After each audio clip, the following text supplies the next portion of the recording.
का चरित्र लिखना बड़ा कठिन है।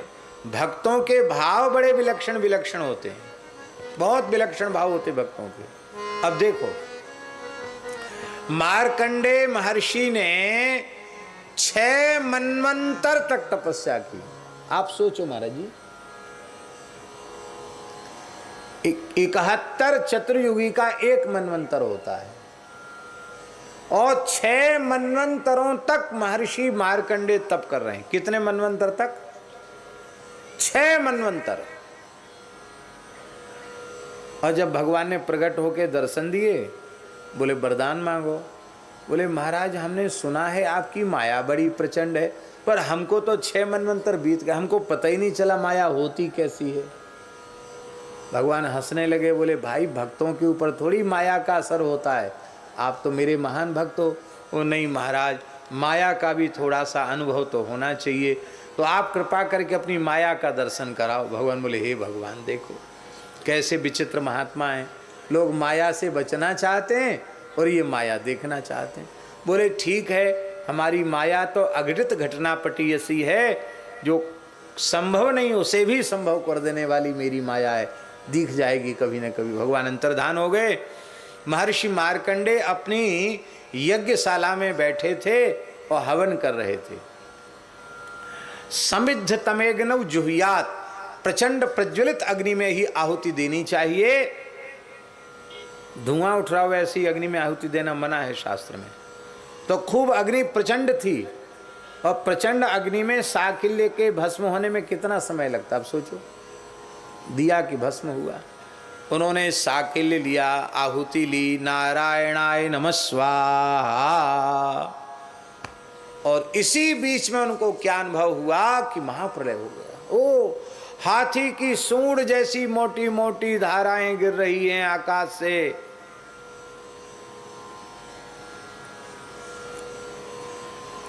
मोटी मोटी धाराएं गिर रही हैं।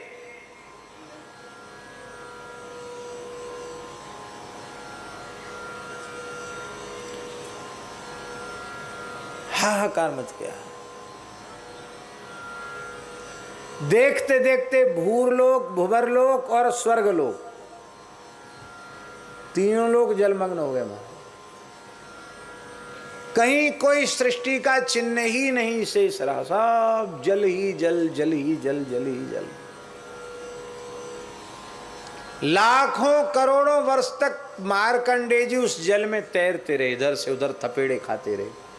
कभी किसी मगरमच्छ के पेट में चले, फिर बाहर निकल आते हैं, सोचते अरे मरे ही नहीं, आश्चर्य की बात है। ये सब माया ही थी, वस्तुतः कुछ नहीं था। अंत में उन्होंने लगा कि अरे लाखों करोड़ों वर्ष बीत गए, अब तो हाय हाय, हे भगवान हम आपकी शरण में हैं, अब तो हमें बचाओ। माँ में वे प्रपद्यन्ते माया मेताम तरन्ति ते। भगवान प्रकट हो गए। जब शरणागति का भाव आया तो किस रूप में भगवान ने दर्शन दिया?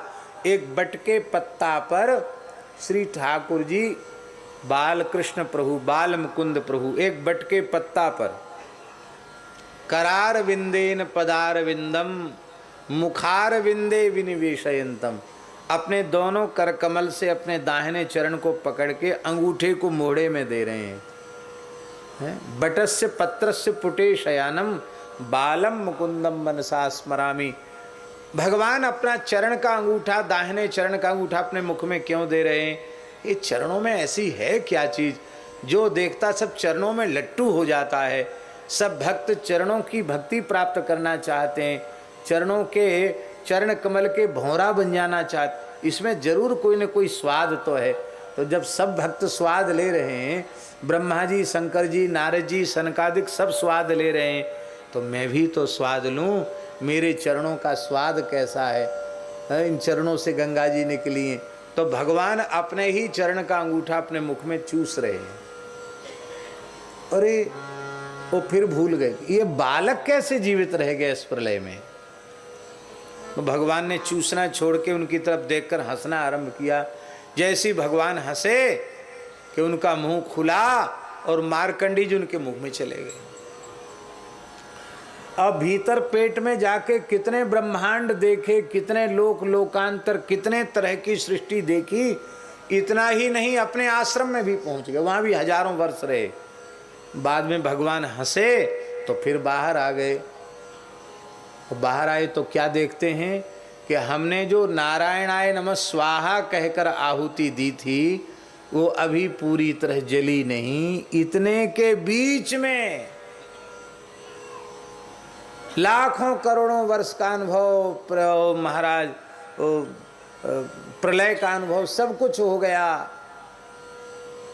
शरीर पसीना पसीना हो रहा था, हाँफ रहे थे कि ये सब क्या हो गया, ये है, हम कहीं पागल तो नहीं हो गए, ये हुआ क्या।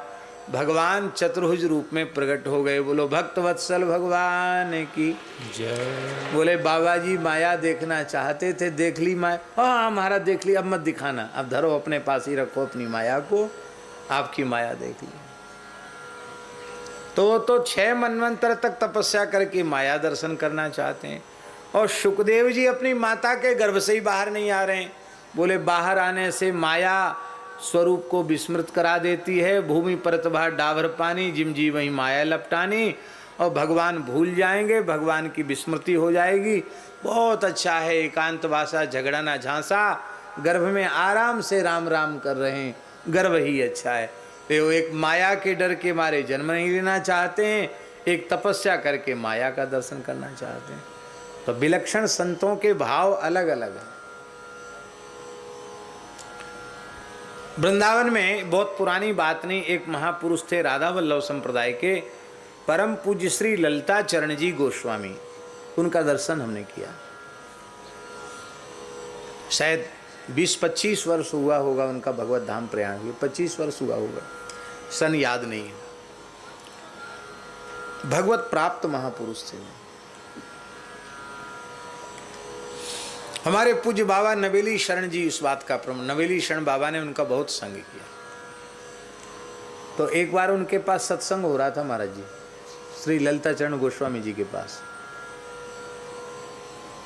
तो किसी प्रेमी ने उनसे पूछा कि गोस्वामी जी आप तो ठाकुर जी कब क्या कर रहे हैं सब जानते हो, तो आपके ठाकुर राधा वल्लभ लाल जी इस समय क्या कर रहे हैं? 12 बजे रात को, 12 बज गए घड़ी में रात के, इस समय ठाकुर राधा वल्लभ लाल जी क्या कर रहे हैं?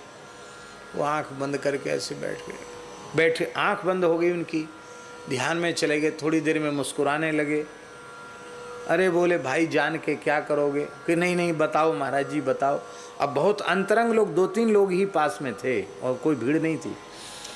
उन्होंने कहा तुम बात मानोगे नहीं, विश्वास करोगे नहीं, विश्वास नहीं करोगे तो हानि हो जाएगी। नहीं नहीं हम तो आपकी बात पर पूरा विश्वास करें, आप बताओ। बोले इस समय राधा वल्लभ लाल जी रेतिया बाजार में वृंदावन के एक भड़भूंजे की दुकान पर बैठकर गरम गरम भाड़ खा रहे हैं। बोलो भक्तवत्सल भगवान की।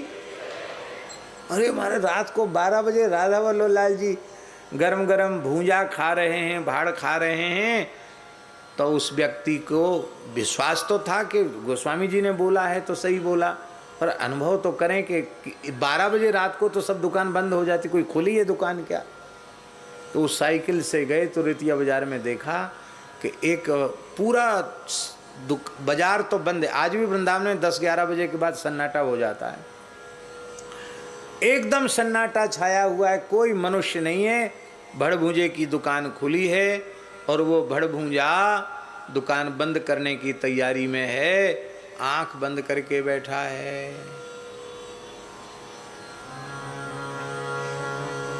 वो महात्मा विरक्त संत उस साइकिल से उतर के खड़े हो गए, इसकी आंख खुले तब पूछें। उसकी आंख खुली। बोले भगत जी आप क्या कर रहे थे? अरे बोले क्या जान के क्या करोगे? कहा नहीं हमको गोस्वामी जी ने भेजा, आप सच्ची सच्ची बात बताओ आप क्या कर रहे? बोले हम राधा वल्लभ लाल जी को गरम गरम भड़भूंजे के भाड़ का भोग लगा रहे हैं। क्यों? बोले दिन भर तो ठाकुर जी को फुर्सत रहती नहीं, रात को ही फुर्सत मिलती है, और सवेरे मंगला से लेके सन तक खूब चिकना चुपड़ा खाते हैं, और गरम गरम भाड़ खा के सोएंगे तो कफ वगैरह नहीं बढ़ेगा, गला साफ रहेगा भगवान का। इसलिए हम, अब तुम पूछ रहे हो तो बता रहे हैं, हम तो रोज़ भाड़ का भोग लगाते हैं। अब उनको कैसे पता चल गई राधा वल्लभ लाल जी? अब क्या देखा, दुकान में जाके देखा तो एक दोना में गरम गरम भाड़, राधा वल्लभ लाल जी की छोटी सी चित्र छवि उसके सामने गरम गरम भाड़ रखा था। वो आंख बंद करके भावना में ध्यान कर रहा था कि ठाकुर जी भाड़ खा रहे हैं, और उनको वहां दिख गई घटना। अब 12 बजे रात को कोई भोग लगाने का समय, लेकिन भक्त का भाव देखो। एक महात्मा थे, उनका नाम था रामकृष्ण दास जी, जिनको हमने देखा है। उनको कोई पहाड़ी बाबा, नेपाली बाबा कहे तो चिढ़ जाते थे, पर थे वो पहाड़ के ही थे, नेपाल के ही थे, पर कोई नेपाली बाबा कह दे तो थोड़ी चिढ़ जाते थे। बहुत अच्छे महात्मा थे, पूज्य श्री सुदामा दास जी महाराज के शिष्य थे, अच्छे महात्मा थे, छिपे हुए संत थे। और रात्रि को 12 बजे अपने ठाकुर जी की सेवा शुरू करते थे और सवेरे 3 बजे तक सेवा करते थे। कितने?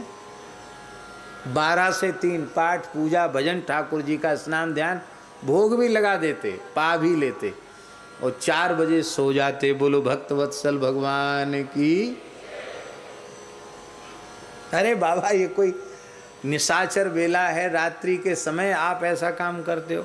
अरे बोले, सब कोई ना कोई भजन में विक्षेप करता, यही समय बढ़िया है, भगवान को भी फुर्सत रहती है, हमको भी फुर्सत रहती है। बोलो भक्त वत्सल भगवान की। वो भगवान तो भगवान हैं, सबके भाव ठाकुर जी अंगीकार करते हैं। एक महात्मा थे, वो राम जी के भगत थे, एक महात्मा थे भगवान श्री कृष्ण के भक्त थे, और दोनों ही प्रेम से विचर रहे थे जमुना जी के किनारे। हरी हरी दूब देखी, घास देखी, तो राम जी के भगत बोले, वाह कितनी अच्छी जमुना जी के पुलिन पे कैसी सुंदर हरी हरी दूब लगी है, राम जी के घोड़ा चरेंगे इसमें। राम जी के, भरत जी के, लक्ष्मण जी के, शत्रुघ्न जी के घोड़ा यहाँ चरेंगे। अरे दूसरा बोला, है घोड़ा कैसे चरेंगे? हमारे गोपाल जी की गैया चरेंगी। घोड़ा चरें अयोध्या सरजू के किनारे, ये वृंदावन है, यहाँ जमुना किनारे चरेंगी गैया। अरे बोले, जमुना किनारे कोई तुम्हारे ठाकुर जी की बपौती है? हमारे राम जी पूरे धरती के पूरे 7 द्वीप 7 समुद्र वाली धरती के एक छत्र सम्राट हैं, राजा तो हमारे राम जी हैं, सब जगह उनके घोड़ा चर सकते हैं। बोले कहीं चरें, यहाँ नहीं चरेंगे, यहाँ तो गोपाल जी की गैया चरेगी। ना वहाँ घोड़ा उपस्थित थे, ना वहाँ गैया उपस्थित थी। भोले साधु, दोनों में चिपचिपिया चिमटा उठ गया। ठाकुर जी उनके भोलेपन पर रीझ गए। भोले भाले राम राम करने वाले साधु हैं। भगवान राम और भगवान कृष्ण एक साथ प्रकट हो गए, दोनों की लड़ाई रोकी। बोले भाई देखो, झगड़ा मत करो, जमुना जी के 2 तट हैं, पल्ली पार राम जी बोले हम अपने घोड़ा चरा लेंगे, और गोपाल जी बोले इस पार जो दूब लगी इसमें हम अपनी गैया चरा लेंगे। हैं भाई, हम राम कृष्ण में झगड़ा नहीं है तो राम कृष्ण के भगत तुम झगड़ा क्यों करते? दोनों गले से गले में। अरे बोले तब तो ठीक है, दोनों ने झगड़ा मिटा दिया। 2 महात्मा थे, विचरते विचरते एक जंगल में पहुंच गए। वहां नदी थी, दक्षिण की बात है, कावेरी नदी थी। तो चले गए, एक महात्मा वहाँ बैठ गए और एक महात्मा स्नान करने चले गए। बैठे तो उन्होंने देखा कि एक खुले मैदान में चबूतरे पर हनुमान जी की प्रतिमा रखी है। अरे बोले, ये तो धूप में कितने हनुमान जी को गर्मी लगती होगी। तो उन्होंने क्या किया कि कुछ कुल्हड़ी थी, कुछ हरी हरी डाली काट करके और थूमियाँ गाड़ करके ऊपर से पत्ती घास लगा करके हनुमान जी को छाया कर दी। और छाया कर दी, फिर वो स्नान कर लिए चले गए। अब वो जो पहले महात्मा गए थे वो लौट के बोले, अरे राम राम, यहाँ मैदान में हनुमान जी थे तब तो कम से कम ठीक था, आग लगे मान लो जंगल में तो यहाँ तो कोई पेड़ नहीं था, यहाँ तो हनुमान जी तो बच जाते। अब बचाओ, जिन्होंने लंका जलाई नहीं जले वो क्या जलेंगे अग्नि से? लेकिन महात्मा का भाव। और ये देखो कि मूर्ख साधु ने क्या किया, यहाँ झोपड़ी बना दी, आग लगेगी हनुमान जी जल जाएंगे। तो उसने थोड़ी दूर पर मैदान में चबूतरा बना दिया, पत्थर वत्थर इकट्ठे करके और एक चबूतरा जैसा बना दिया। वो हनुमान जी को उठा के वहाँ ले जाने लगे। तब तक वो महात्मा आ गए। बोले हमारे हनुमान जी, हमने इतने मेहनत से झोपड़ी बनाई, कहाँ ले जा रहा है उठा करके? बोले चबूतरा पर रखेंगे। खुले में? बोले हाँ खुले में। आग लग जाएगी, तुमने तो इतना विचार भी नहीं किया। बोले इतनी गर्मी पड़ रही, धूप में तुमने विचार नहीं किया, तुम नहीं ले जा सकते झोपड़ी। बोले हम जरूर ले जाएंगे। हनुमान जी ने सोचा दोनों ही भक्त हैं, प्रकट हो गए। बोले देखो ऐसे झगड़ा मत करो, धूप लगेगी तो हम झोपड़ी के भीतर रहेंगे, आग लगेगी खुले में जाना हुआ तो हम चबूतरे पे जाके बैठ जाएंगे, आप लोग भजन करो। आप लोग कहेंगे सब बातें आप क्यों सुना रहे हो? हम इसलिए सुना रहे हैं, भगवान भक्तों के भोलेपन पर रीझ जाते हैं, और जो भक्त जैसा भाव करता है उस भाव की पूर्ति उसी के अनुरूप भगवान करते हैं। और इसी को भगवान ने गीता जी में कहा है, ये यथा माम प्रपद्यन्ते तांस तथैव भजाम्यहम्। ये है भगवान की विशेषता है। आप जो भाव ठाकुर जी से करो वो पूरा करने के लिए तैयार हैं। बोलो भक्तवत्सल भगवान की। तो नहीं पाऊं भक्त दामों को। नाभाजी बोले, अग्रदेवाचार्य जी बोले कि तुम चिंता मत करो। क्यों? कहीं समझाए वोई हृदय आए, कहीं सब जिन ले दिखाए दई सागर में नाव, जिन ले दिखाए दई सागर में नाव। वह समर्थ संत ही तुम्हारे ध्यान में प्रकट होकर अपने महिमा का, अपने स्वरूप का प्रकाश कर देंगे। जिन संतों की कृपा ने तुमको ध्यान में ही समुद्र में, तूफान में फंसी हुई नाव का दर्शन करा दिया और इतनी सामर्थ्य दे दी कि पंखे के ही इशारे से तुमने तूफान की दिशा को बदल दिया, वे संत ही तुम्हारे ध्यान में आकर कहेंगे। इसलिए नाभाजी के भक्तमाल पर यह आरोप किसी ने नहीं लगाया कि उनके काल में अमुक अमुक भक्त थे, उनका नाम उन्होंने क्यों नहीं लिया, अथवा इतिहास की दृष्टि से वो पहले थे और वो पीछे थे, पीछे वालों को पहले क्यों कह दिया, पहले वालों को पीछे क्यों कहा, ये भी किसी ने आरोप नहीं लगाया। क्यों? क्योंकि गुरु आज्ञा से वे बैठ गए, जो भक्त उनके ध्यान में प्रकट हो गए उन्हीं को उन्होंने लिख दिया। तो जो भक्त उन्होंने ध्यान, जो उनके ध्यान में नहीं आए वो उनको नहीं लिखा। अब परम श्रद्धेय स्वामी श्री राम सुखदास जी महाराज आत्म प्रशंसा, आत्म प्रकाश, आत्म महिमा कथन से कोसों दूर थे। फोटो भी नहीं जीवन में खिंचवाया, चरण स्पर्श भी नहीं कराया, किसी का कान फूंका नहीं, किसी को चेला नहीं बनाया। अब फोटो के लिए कहते थे कि शरीर मुर्दा है और इसका फोटो मुर्दे का मुर्दा है, महामुर्दा है। अब इस कोटि के जो तीव्र वैराग्य वाले संत हैं वो नाभाजी के ध्यान में न आवें, प्रकट होकर दर्शन न दें और अपने चरित्र के संबंध में कुछ प्रकाश न करें, नाभाजी न लिखें, तो नाभाजी की क्या गलती है? इसलिए जिन संतों ने प्रकट होकर दर्शन दिया उनका लिखा, जिन्होंने दर्शन नहीं दिया उनका नहीं लिखा।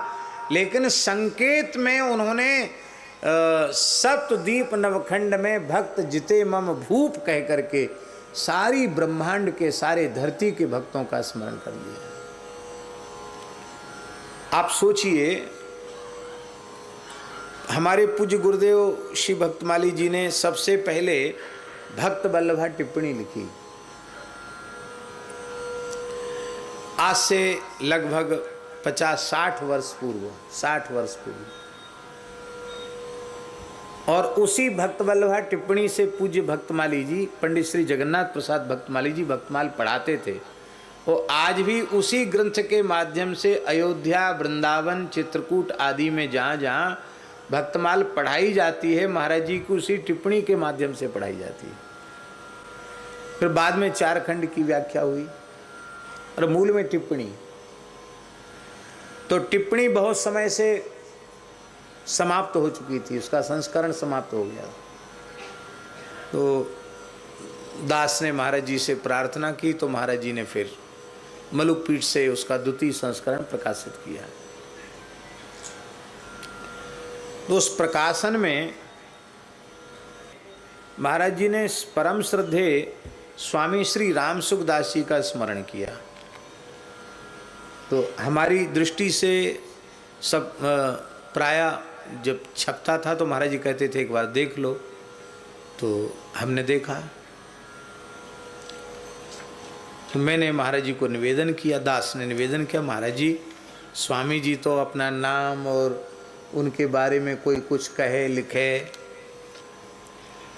ये तो स्वामी जी के सिद्धांत के अनुकूल नहीं था, आपने लिख दिया है, कहीं कोई कुछ कहने लग जाएगा। तो महाराज जी हंसने लगे, बोले हमने तो रघुनाथ जी की प्रेरणा से लिख दिया और लिखकर काटने की परंपरा नहीं है। और एक बात जो महाराज जी ने कही वो बड़ी विलक्षण कही। महाराज जी ने कहा कि देखो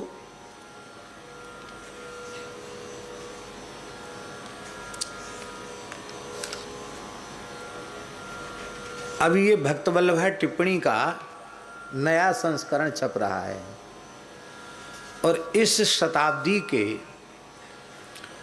महानतम संत, वैराग्य की और प्रेम की पराकाष्ठा पर पहुंचे हुए संत, यदि उनका स्मरण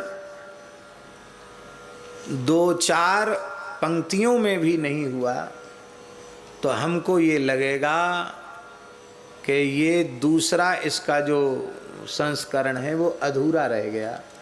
इसलिए हमने कोई बुरा भला माने तो मानता रहे, पर हमने तो श्री रघुनाथ जी की प्रेरणा से लिख दिया। अब लिखने के बाद अब हम उसे काटेंगे नहीं। और बोले ऐसा हमने नहीं लिखा कि जो उनकी मर्यादा के अनुरूप न हो, बहुत संक्षिप्त में लिखा। तो एक तो श्री रामदास जी हरे राम बाबा के बारे में संक्षिप्त लिखा, संकीर्तन सम्राट प्रेम भिक्षु जी के बारे में लिखा, जलाराम बापू जी के बारे में लिखा और पूज्य श्री स्वामी राम सुखदास जी महाराज के बारे में लिखा। क्या लिखा? आप ऋषि केश में विराजते थे, आप त्याग वैराग्य की साक्षात मूर्ति थे, आप संपूर्ण जीवन पर्यंत श्रीमद् भगवद गीता का अध्ययन, चिंतन तथा लेखन करते रहे। आपने सहस्रों ग्रंथों को निज लेखों से तथा गीता प्रेस को निज लेखन से परिपूरित कर दिया। अंत में आपने निज देह त्याग के पूर्व में जो वसीयत निज उत्तराधिकारी संबंधी लेखन सामग्री लिखी थी, उसमें एकमात्र त्याग ही त्याग की बातों का लेखन था। वह त्याग पांच भौतिक देह के साथ अग्नि को समर्पित कर दिया गया तथा आपने अनेकों को अपना स्मारक निर्माण कराने पर भी प्रतिबंध लगा दिया। ये लिखा, इतना ही लिखा, लेकिन लिखा जरूर। बोले पुस्तक तो पता नहीं कब तक रहेगी, तो इतना तो कम से कम उनके संबंध में रहेगा। तो इसलिए संतों के भी अलग अलग भाव होते हैं। कुछ ऐसे भी होते हैं जो बिल्कुल अपने आप को संगोपन करना चाहते हैं, और कुछ ऐसे होते हैं जिनको भगवान ही प्रकाशित करना चाहते हैं। तो भगवान की लीला है, तो नहीं पाऊं भक्त दाऊं को, इसलिए वे भक्त ही आकर तुम्हारे ध्यान में प्रकट होकर के कहेंगे। तब नाभाजी ने भक्तमाल ग्रंथ को लिखना भी बसंत पंचमी से ही आरंभ किया। कब किया?